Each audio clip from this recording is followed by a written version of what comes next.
Hello friend, my name is Queenie. Welcome to today's video. In this video I will be doing a fun holiday tutorial.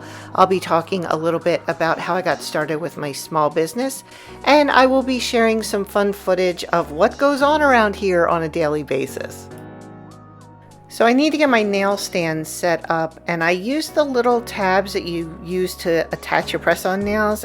I just use those. I think they work great. They hold the nails in place and you don't have to scrape them off the bottom of the nail when you remove the nails from the stands, and it just saves so much time. The nails I make today will also be inventory for my store. I'll be making a small set, a medium set, and then all of the work that you see me doing in the video today will be on the large set. So once I get them on the stands, I'm just going to carefully file off the nubs. That is the one thing I wish they would just... Why do we need to file off these nubs? Why can't they just make the nails without the nubs? I don't understand it. I don't get it. I find it annoying. But anyway, be really careful when you do this so you don't accidentally change the shape of the nail. And then file them and throw it across the room. File them ever so slightly just to buff them up a little bit. And then I'm just using an old Tarte eyeshadow brush to clean them off. And then for a special treat, I will make you watch me draw the most hideous reindeer that's ever been drawn in the history of the world. But if I am doing a little bit more of an intricate design, I will write everything out on paper, choose my colors, make sure that my aesthetic is the same across all of the nails. And again, it's not set in stone or anything, but it gives me a reference point or a starting point of my idea. It's like taking what's in my brain and putting it on paper to make it easier to visualize and then recreate that thought onto the nails. And if I change anything along the way, I have at least a reference point or a starting point to look at and then make any changes and then move on. So after I have my design pretty much written out, I just go through and base coat everything.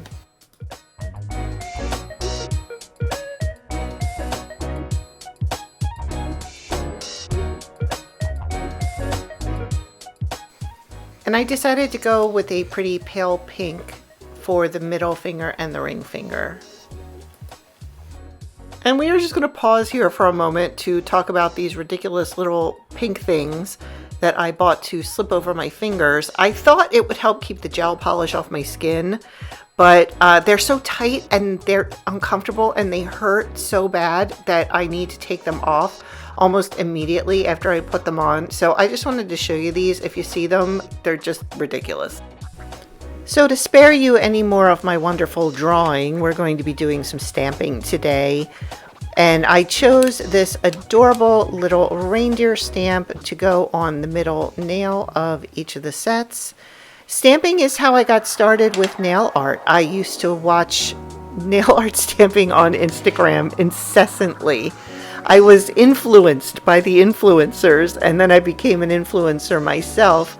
And I just decided to take my passion from being just a hobby into being a business. And the business is brand new. I just got it up on online in August. But I am loving every minute of it. It is just so much fun coming up with new designs and then recreating some of my favorite designs. I do that with my 24-piece sets that I have in my shop. I create those at the time of order so the customer is able to order the shape that they would prefer. But I'm just loving it, every part of it. Sales could definitely be better, but I feel like that's going to come in time with word of mouth and with social media and things like that. So I have all the patience in the world that I need to get this up and running, and I'm really looking forward to the challenge. And then I stamped a silver Christmas tree on the ring fingers of each of the sets and chose the same darker pink rhinestone to put at the top, kind of like a little star on the top of the tree. Moving on to the index fingernails, these are each getting 2 coats of white, and then I wanted to just make it look a little bit more festive, so I grabbed my Born Pretty white chrome powder, and this stuff is so gorgeous, especially the white on white. You can definitely see why this nail look was so hot and trending in 2023. And the key to working with chrome is to not overwork it. Layer it on, get a nice even thin coat across the entire nail, and then leave it at that. I really hope you're enjoying the video so far. If you are, please give it a thumbs up and don't forget to subscribe and hit the notification bell. I will be sharing a lot more about how I started my small business, all the little ins and outs that I had to deal with, some hiccups and just things like that. So if you like that type of video, make sure you stick around. I have so much to talk about. And then I always have a top coat put aside that I only use with my chrome powders. It helps keep the chrome powder out of all my other top coats. There's no way to keep it out. It gets in there, and that's why I just kind of use only that one. And I'm sorry about the camera. It's just a little bit on the wonky side. I can't seem to get it to not go out of focus. It does that a couple times in the video, so just bear with me. And this is my new kitten Riggs. He is 6 months old and he is addicted to YouTube. So I wanted to check my email and I turned around and found this.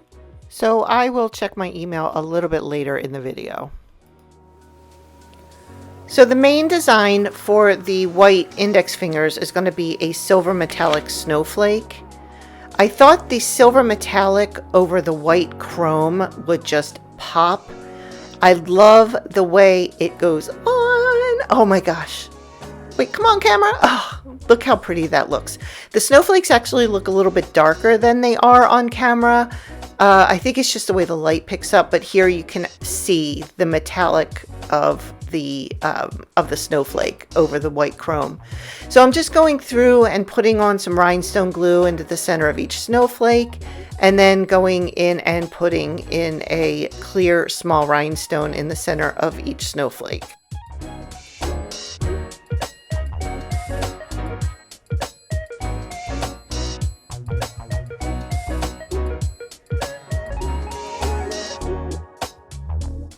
And here's a little sneak peek of where we are so far.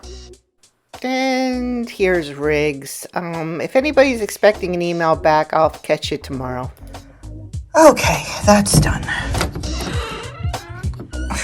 Hi guys.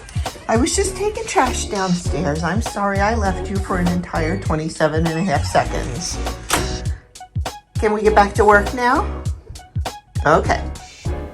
Now the original plan for the thumb and pinky were to be silver and then have a bunch of small rhinestones all throughout the nail. But I changed it up at the last minute. I decided that I wanted to go in with a shimmer silver polish and then put 2 coats of reflective silver polish over top of that. Using the shimmer polish underneath the reflective polish gives the glitter more of an opaque base. And look at that, wow. It was the right move. It really was. It doesn't need any type of an embellishment, and the flash reflection is just amazing. So here's the large set all finished. Wait till the end of the video and I will show you how they look under flash. They're amazing. Gracie's totally ready to be done. You done, Gracie? You done working for today? You done, baby? You done? Yeah. Okay, say goodnight. Time for some bouncing.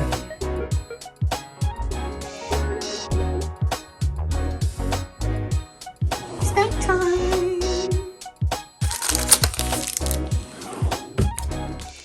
Yay, you made it to the end of my very first vlog. Woohoo! Here's all 3 sets finally done.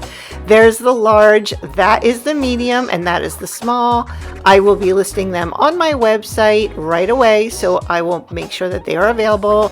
And here is the flash reflective polish in all its glory. It's just working so well with the rhinestones and the reindeer nose, and I just love everything about it. I hope you guys love it as much as I do. If you like this video, please give it a thumbs up and make sure you subscribe for future videos. Hit the notification bell so you're notified of those future videos. I'll see you in the next one, and until then, just keep rocking those fabulous nails. Bye.